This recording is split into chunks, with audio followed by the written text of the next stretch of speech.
Oh iya, itu benar, itu yang dipindahkan dari TP itu Rustam Iya, Effendi. Ya, itu ya sudah jadi berapa begini kali Bu. saya menghimbau dan sudah ada, kita juga sudah meninjau dengan cagar budaya dari Jambi, karena kan cagar budaya yang pusatnya kan untuk Sumsel ini kan di Jambi. Jadi mereka tuh udah datang berkali-kali, sudah berapa kali orang datang gitu kan. Tapi sampai sekarang belum ada perbaikan. Terakhir kemarin dilihat Pak Sekda katanya kabar-kabarnya. Tapi saya belum ada kelanjutan lagi katanya.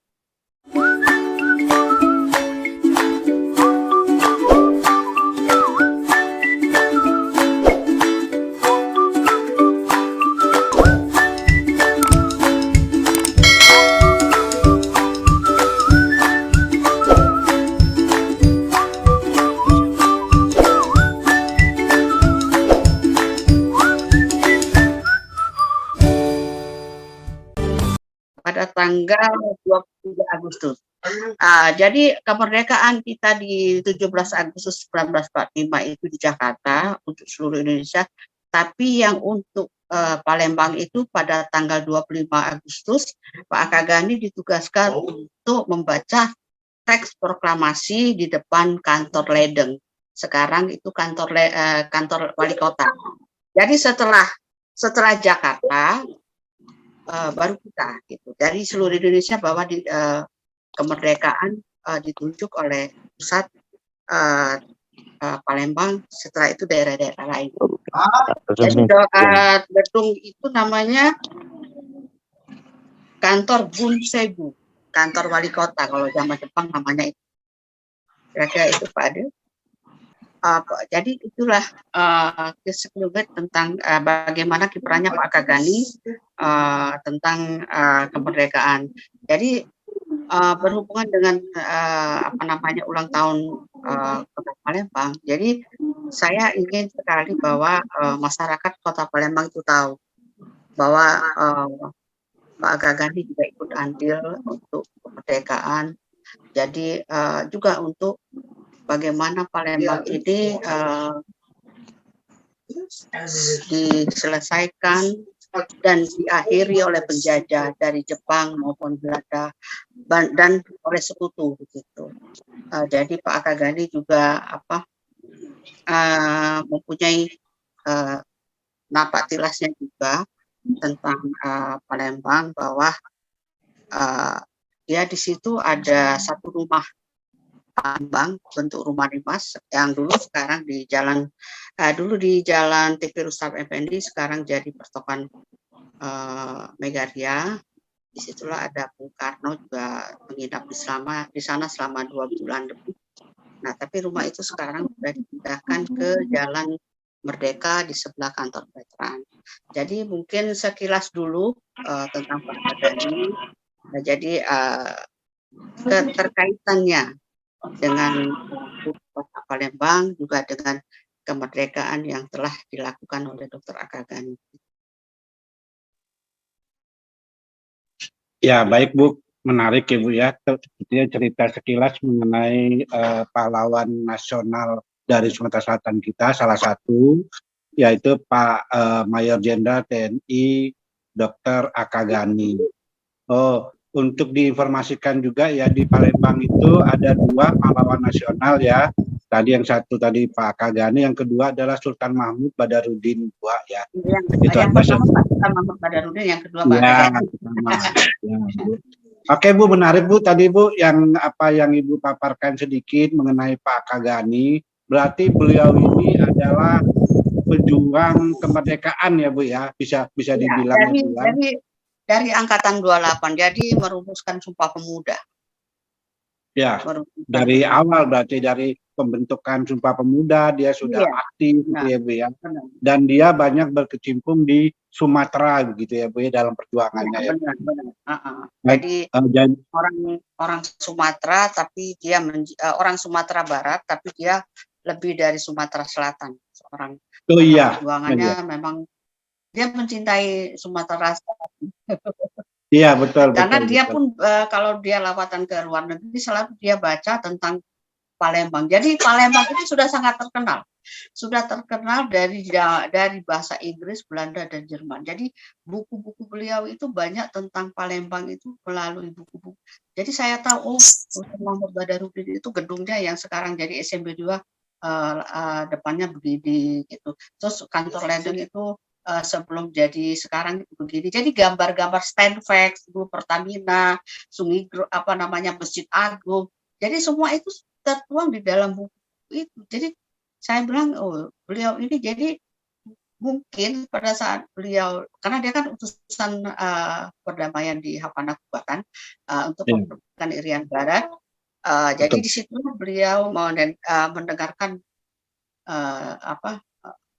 lagu Indonesia Raya dan mengibarkan bendera merah putih, gitu kan. Jadi mungkin setiap lawatan-lawatan beliau ke negara-negara lain itu beliau selalu membaca buku ya.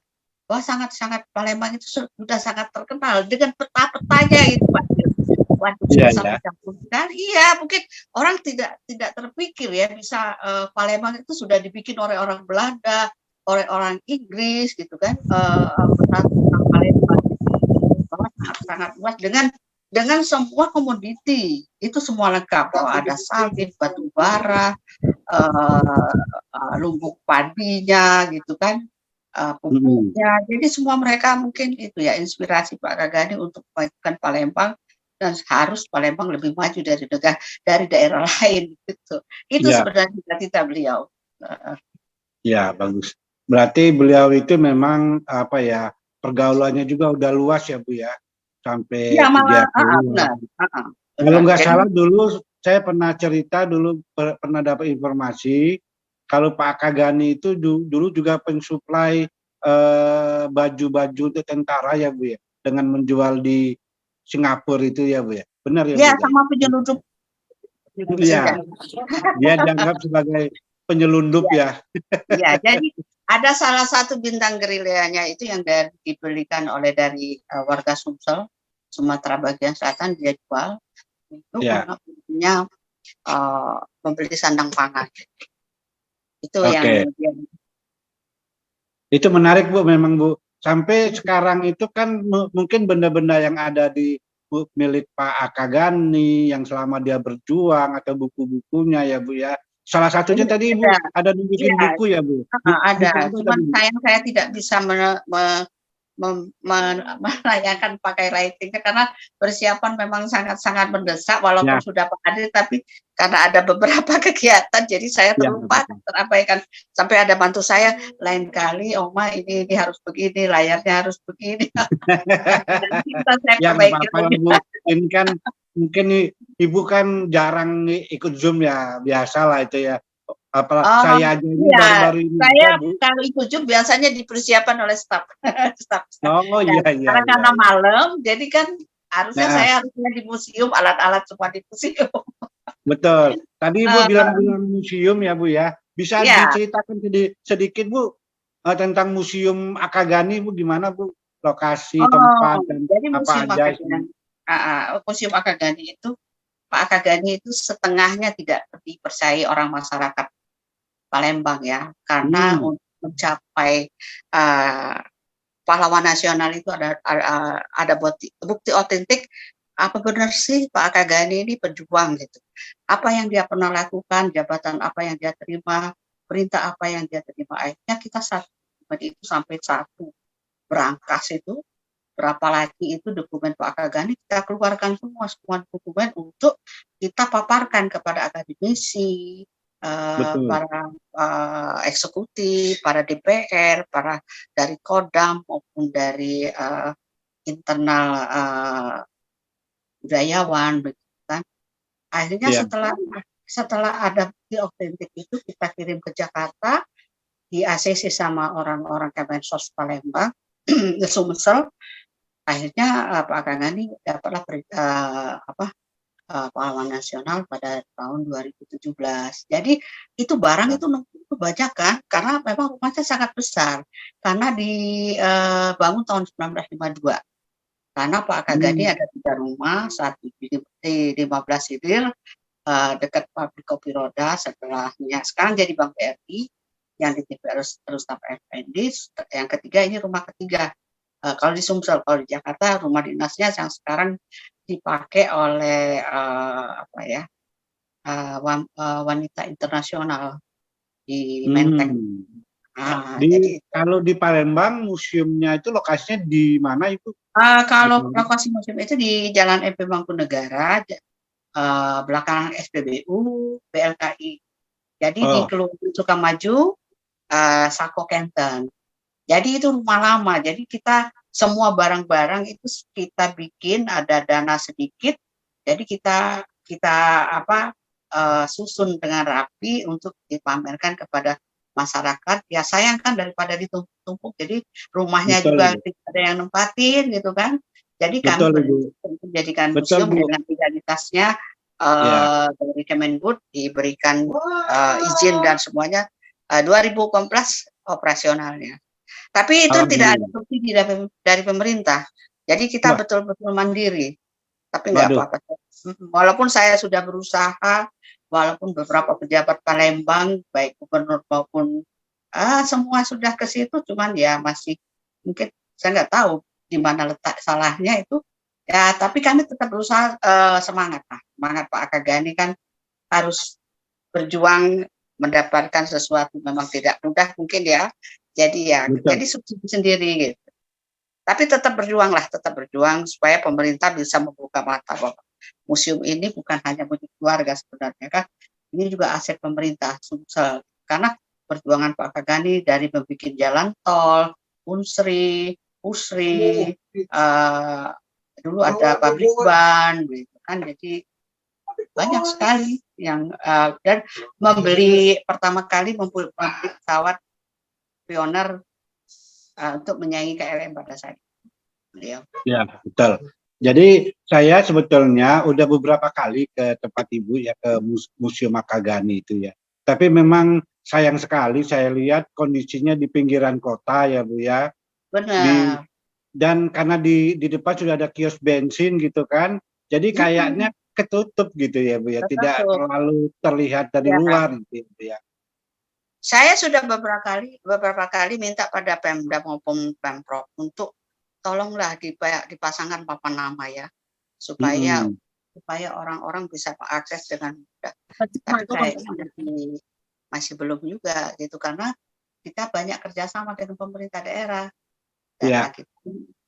Data, Memang betul Bu. Jadi tapi memang harus begitu Bu. Kita memang mungkin pendekatan ke Pemda ya harus terus kita lakukan saya gitu juga kan. bekerja sama dengan beberapa komunitas pariwisata. Jadi mereka bikin acara di museum, nonton bareng di museum, ngopi bareng di museum, dan juga kegiatan sosial, misalnya lomba mewarnai, lomba donor darah, sunatan massal. Kalau tidak begitu kita nggak bisa maju gitu kan. Kalau kita sendiri yang harus yang harus berjalan sendiri nggak bisa gitu kan. Jadi saya ambil yang memang masyarakat tahu gitu ya, masyarakat ada museum Akagani ya. Pokoknya semenjak ditutup pom bensin ya akhirnya terhalang gitu kan.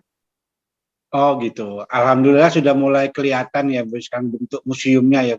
Dari luar tuh sudah mulai kelihatan karena terakhir kemarin saya ke Palembang tahun lalu kan masih ada pom bensin gitu kan. Masih ada tempat cucian mobil gitu kan. Jadi kok kelihatannya saya kadang-kadang sedih loh Bu kalau pas cuci mobil di sana ngelihatnya, waduh ini museum orang hebat, orang penting kok kondisinya begini. Nah, begini Bu, kalau kita bicara museum kan di lain pihak pada saat saya datang ke Palembang tahun lalu itu penelitian sejarah itu Bu.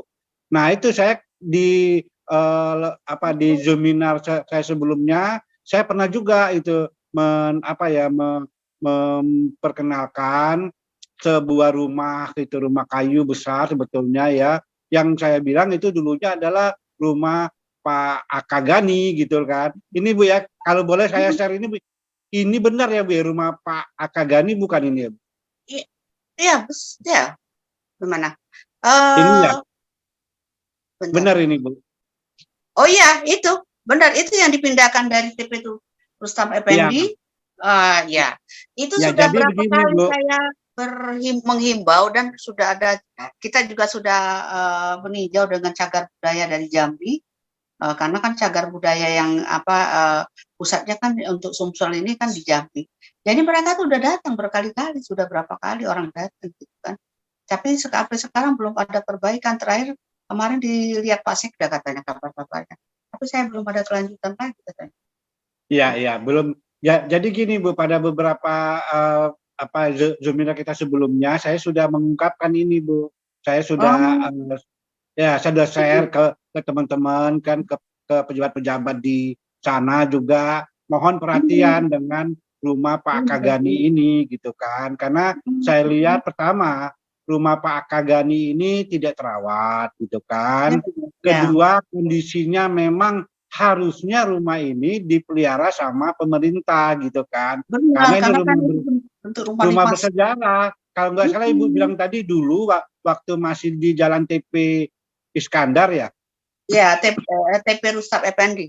TP Rustam Effendi dulu pernah didatangin Soekarno, pernah nginep ya Bu ya di rumah ini ya Bu? 3 bulan. Jadi ini sekarang dari Padang, Sorolangun, Linggau, pokoknya menyusul dari Muara Enim, Lahat, sampai ke Palembang. Ya, berarti pernah. Jadi rumah ini memang benar-benar rumah bersejarah ya Bu ya, seharusnya Bu. Kemarin kita bersama-sama teman sebetulnya sudah kita perjuangkan juga secara media, kita sudah kita sering kita sebarkan Bu ini. Tujuan kita adalah supaya, karena tadi kan saya lihat museum di tempat Ibu sekarang kan kondisinya pertama di pinggiran kota gitu kan. Nah, kedua, ini ada tempat sebetulnya yang cocok saya lihat kan. Rumah ini kan harusnya dibenahin lagi, dipugar, dibagusin untuk memindahkan museum yang di pinggiran kota itu kali Bu. Ya Bu ya. Iya. Minimal kita bisa bikin duplikatnya atau apa gitu kan. Iya, biar representatif museum Pak Akagani bukan kayak ya di pinggir kota lagi gitu kan. Harusnya juga di tengah kota. Karena saya lihat rumah ini juga rumah di tengah kota sekali ya Bu ya. Benar. Pusat pemerintahan, pusat perdagangan. Iya, betul. Alhamdulillah Bu, sudah seberapa jauh Bu upaya yang sudah Ibu lakukan, dan mungkin kemarin katanya ada beberapa teman dari pencinta sejarah di Palembang ya sudah melakukan upaya untuk perbaikan rumah ini, dan itu sudah sampai di mana Bu kira-kira rencananya Bu? Terakhir kan di 2 minggu yang lalu katanya ditinjau oleh Pak Sekda. Gitu. Pak Sekda ya Pak. Jadi kita baru dapat dari Pak Paletehan itu, dari anaknya Pak Nur Teguh, ada surat dari tapi saya itu surat keterangan aja sebenarnya. Karena Pak Akagani itu mungkin ini kan rumah ini karena dia pikir bahwa rumah sejarah kan, jadi dia tidak memerlukan satu surat apapun, karena kan orang-orang dulu itu kan yang penting merdeka dulu. Iya. Jadi mereka agak terabaikan atau suratnya harus, atau mungkin beliau juga mungkin dikasih oleh salah satu Sultan Palembang, barangkali kita juga nggak tahu ya Pak ya. Mungkin ada nggak beberapa saksi hidup jadi kan karena kan kalau nggak dikasih beliau, bentuknya mungkin tidak seperti itu, mungkin bentuknya rumah biasa itu kan, bukan untuk seperti rumah limas ini. Saya pikir ini kayaknya bekas rumah Raja Palembang juga gitu kan. Kita kan betul. Kita kan nggak tahu karena begini Bu, menurut penelitian saya di Jalan Rustam Effendi, tempat keberadaan rumah ini sebelumnya itu diperkirakan itu ada bekas keraton Kesultanan Palembang yang lama Bu, namanya keraton ini kan yang kita belum tahu. Rancangan namanya Bu. Bahkan orang-orang yang sendiri kan belum tahu. Iya betul, makanya inilah yang kita lakukan sekarang ini adalah salah satu usaha aja, upaya untuk mengingatkan ya teman-teman masyarakat Palembang ya, stakeholder lah ya, yang dalam hal sejarah, supaya lebih lagi memperhatikan rumah ini gitu kan. Apalagi kondisi museum Ibu juga kan adanya di pinggiran kota gitu kan. Makanya kemarin saya juga ya, ya. Kadang-kadang upayakan kita untuk mirisnya, kadang-kadang mereka ada event-event nggak ada yang misalnya, ayo ke Museum Akagani gitu. Saya cuman ya mereka lebih ke mana ya, ke Ongkuncit, Al-Munawar atau kemana gitu kan. Jadi saya juga sedih juga sih ya. Tapi ya sudahlah, saya juga nggak bisa memaksa orang ya gitu kan. Jadi ya, ya. pariwisatanya juga gitu kan. Kadang di brosur-brosur gitu kan. Kalau ditanya, oh ini ada yang lama, yang baru nggak, memang belum tercantum. Jadi saya sudah ya memang kondisinya sih Pak, memang begitu sih gitu. Dukungannya itu ya juga kurang gitu kan. Ya, Walaupun kita bermitra, walaupun kita bekerja sama gitu kan, mungkin kadang-kadang kalau event-event tertentu mereka lupa gitu kan, saya juga nggak tahu. betul Karena kan betul banyak, Ibu. banyak Inilah sekali Bu ya, yang kita yang mungkin bagus. ke depan kita mungkin sama-sama berdoa ya supaya mungkin Ya, perhatian pemerintah dengan ke museum yang Ibu kelola sekarang untuk lebih intens lagi, terutama mengenai rumah Joang ini. Kalau kalau kita nyebutnya rumah rumah Joang ya, rumah iya, Joang Palembang ya, Gedung Juang. karena Gedung Juang. Iya, sama dengan apa ya? Gedung wanita itu juga Pak, gedung wanita Arifai juga. betul betul Ibu. Dibangun zaman Inilah Bu yang Mhm. ya, inilah yang lagi kita upayakan selama ini. Teman-teman sejarawan juga sudah berupaya juga. Dan kelihatannya kan sudah mulai ada perhatian pemerintah ya. Apalagi beberapa minggu lalu katanya Pak Sekda sudah datang ya. Sudah Mhm, melihat. Berarti mhm. itu sudah ada upaya lah. Sekarang kita Ya, berdoa saja supaya rencana yang kita harapkan, yang Ibu harapkan dengan Museum Akagani ini bisa terwujud ya Bu ya, kita bersama ya Bu ya. Kita sama-sama iya, berdoa lah Bu. amin, amin. Ya, soalnya saya juga sudah pernah izin sama ketua veteran di situ kan. Malah ketua Mm-mm. veteran bilang, ini tempo hari mau dirobohkan Bu Yanti katanya. Oh, saya marah-marah katanya. Katanya mengganggu pandangan katanya kan. Masya Allah. Oh, saya bilang sama ini sama orang-orang itu. Oh, saya tahu Akagani. Saya yang pegang senjatanya, yang tukang pegang senjatanya. Jangan seenaknya saja katanya di ini katanya dihancurkan berhadapan dengan kami tua-tua itu katanya. Ya, ya. Oke. Baik Bu, mungkin karena memang waktu ya kita Iya, iya, silakan. bagi-bagi dengan nanti teman-teman yang lain. Ada closing statement Bu terakhir yang Ibu harapkan atau apa gitu. Silakan Ibu. 5 menit Bu. Semoga pemerintah daerah setempat ikutlah melihat kondisi museum kami, memberikan ya apa ya, satu masukan bahwa Museum Akagani juga ada peranan juga. Jadi kalau misalnya ada tamu-tamu, kalau ada acara-acara maupun itu, cobalah bisa juga Museum Akagani diikutkan untuk menjadi destinasinya juga, gitu kan. Dan juga Museum Akagani supaya juga diberi bantuan operasional karena memang kami ini semua relawan Pak. Jadi ya kadang-kadang saya yang tukang sapu, ya bosnya museum, ya tukang buka pintu, ya sudah nggak apa-apa lah saya hitung-hitung olahraga lah gitu. Karena kan kalau kita mengharapkan orang-orang lain yang kepengen ikut kan susah juga kan. Tapi sekarang saya sudah dibantu sama teman-teman dari Pak Ican itu komunitas JIP dan Pak Eko dan adik saya juga ada beberapa mahasiswa yang magang sudah mulai membantu dan membenahi museum. Jadi sekarang Pak buku-buku tuh udah mulai dicatat, nanti dikelompokkan bahasa Belanda, bahasa Inggris, dan dokumen-dokumen juga semua juga foto-foto sekarang sudah mulai dibukukan di apa supaya nanti ada katalognya juga. Ya, sekarang sudah keluar katalognya. Jadi mereka yang membantu dari teman-teman dari Taman Siswa karena kebetulan Pak Ican itu Irfan Benyamin itu dia juga guru pascasarjana, dosen pascasarjana itu juga Pak Eko, juga Pak Surawijaya, itu kan juga Ria, juga ada teman-teman yang lain lah Pak Agus, Pak Yai Herman itu yang membantu saya sekarang gitu Pak, yang membantu. Jadi saya tidak kerepotan lagi sekarang. Jadi Misalnya kalau ada acara museum, jadi biar saya bagilah ke mereka gitu supaya bisa hadir juga kan. Jadi saya sekarang fokus ke yayasan gitu. Jadi untuk urus museum pelan-pelan saya mereka bisa membenahi gitu kan. Jadi saya mendorong dari belakang. Karena kalau kita tidak bermitra begitu Pak, nanti museum nggak maju-maju. Kalau nggak ada bantuan dari teman-teman dari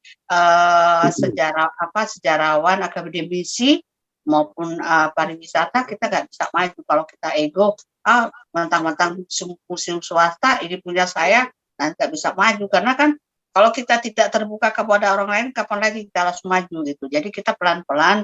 Jadi mereka lah yang bikin bikin histori yang lebih bagus, yang lebih baik lagi untuk di-upload ke masyarakat lebih megah, lebih meriah lah, lebih banyak khususnya diketahui oleh orang-orang gitu kan. Gitu. Baik Bu, terima kasih Bu atas penjelasannya. Mungkin dengan penjelasan Ibu tadi kita jadi lebih paham dengan apa yang pernah dilakukan oleh Pak Akagani dan dengan museumnya yang dibadangkan sekarang ini. Mudah-mudahan ya Bu ya, ada perhatian pemerintah yang lebih intensif lagi dan ya, mudah-mudahan ke depan museum Ibu bisa lebih berkembang lagi nih Bu ya. Amin. Kita doain. Amin. Terima kasih ya Bu. Oke, terima kasih ya Bu ya atas penjelasannya. Amin. Ya.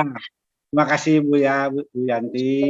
Itu tadi para teman-teman TBH, Ibu Priyanti Gani ya. Beliau adalah putri daripada pahlawan nasional asal Sumsel, Bapak Akagani, yang juga sekarang mengelola museum ya, Museum Akagani ya di daerah Kenten.